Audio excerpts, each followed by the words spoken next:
Sajnos minden jónak vége szakad egyszer, így van ez a nyárral, és így van ez kertészeket bemutató minisorozatunkkal is, amely utolsó epizódjához érkezett. Ezúttal Szabó László kertépítőt mutatjuk be önöknek.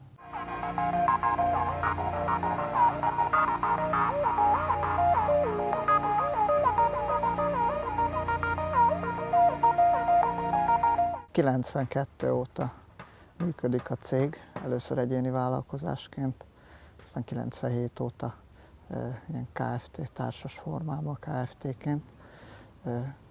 95 óta viszont kizárólag ezzel foglalkozok. Ez a mint végzettség ügyvezető. Kertészmérnökként végeztem, így van. Aztán egy ilyen posztgraduális képzésen még a kertépítő szakmérnöki végzettséget is megszereztem.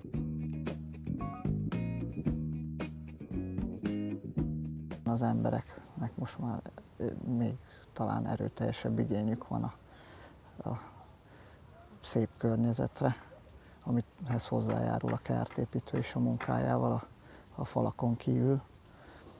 És a másodszorban meg magátban az anyagok a használatában is nagyon komoly fejlődés mutatkozott. Tehát azt mondhatom most már, hogy azért a nyugat-európai kertépítési színvonal azért itt is megjelenik nálunk. Azt nem mondom, hogy olyan széles körben, mint kint, de itt is találhatók ugyanolyan színvonalas kertek, mint bárhol Nyugat-Európában.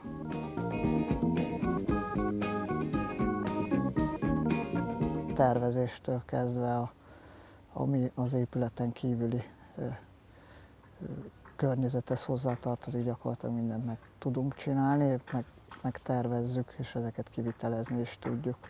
Tehát akár a gépi földmunkáktól a támfalakig, az öntözőrendszerek, vízarchitektúrák, csapadékvízelvezetések, burkolatok, kertvilágítások, kerti építmények, tehát mindenféle, ami igaziból nem annyira köztudott, hogy ez kertépítői feladat, mert azért az van az emberek tudatában, hogy egy kertépítő az növényt ültet és fűmagot, meg füvet készít, de a kertépítő az gyakorlatilag a környezetet építi, és ebbe bele tartoznak ezek az építmények is, meg műszaki létesítmények.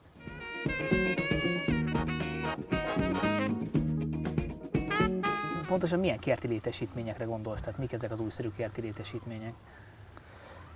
Hát ezek mondjuk nálunk esetleg így újszerűbbek, de azért a kerthez hozzátartozik az, hogy meg a funkciójának a jó kihasználásához, akár egy ilyen kerti sütő, vagy egy kerti konyhának a létrehozása, vagy akár a gyerekeknek egy ilyen játszó hely, és nem csak a hagyományos értelembe vett mászókák, hinták, hanem akár egy ilyen földbe süllyesztett trambulin, ami mondjuk a nagyobb gyerekeknek a mozgásigényét tudja kielégíteni. Vagy akár lehet ez egy olyan nem szokványos gyerekjátszóhely is, egy kis kerttel a kerten belül. Azt nem tudom, hogy én bele tartozom-e még ebbe a kategóriába. Minden esetre nagyon élvezem.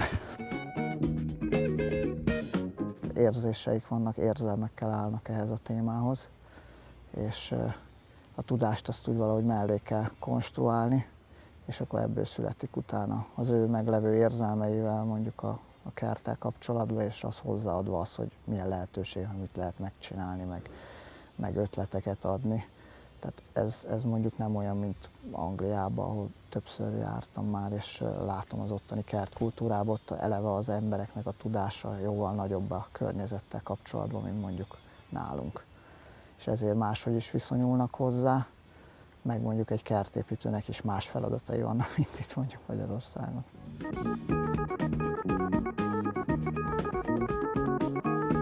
Előfordul ilyen is, hogy mondjuk ilyen újságkivágásokkal találkozunk, hogy ilyesmi hangulatot szeretne, de inkább egy beszélgetések alkalmával születik meg az, hogy mi fog ott nála készülni. Illetve hát egy csomó olyan praktikus dolognak el kell készülnie egy kertbe, amiről ő még nem is tud. Tehát az, hogy mondjuk őt nem nagyon érdekli a csapadékvízelvezetés, de hát egy kert akkor lesz működőképes, hogyha ezt is bele van konstruálva. Vagy például olyan területeknek az öntözése, aminek eddig nem tűnt föl, de hát azok mondjuk árnyékban vannak, és azt is meg kell oldani. Vagy akár épületek melletti vízelvezetés, tehát egy csomó olyan terület, amiről még a megrendelő, mikor megkeres minket egy érzéssel, hogy ő egy kertet szeretne, még ezeket ő nem tudja, de aztán ezeket kivitelezni kell neki.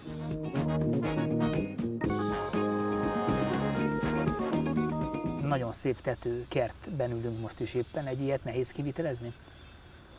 Hát, ha az ember tudja, hogy ezt hogy kell csinálni, akkor talán nem, illetve ha ez viszonylag jól megközelíthető.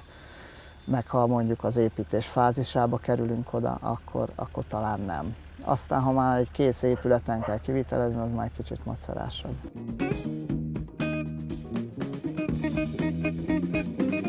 Ha valakinek jó tanáccsal akarnál szolgálni, aki egy kertet akar kialakítani, mi az a legfontosabb néhány dolog, ami mindenféleképpen nélkülözhetetlen egy jó kerthez?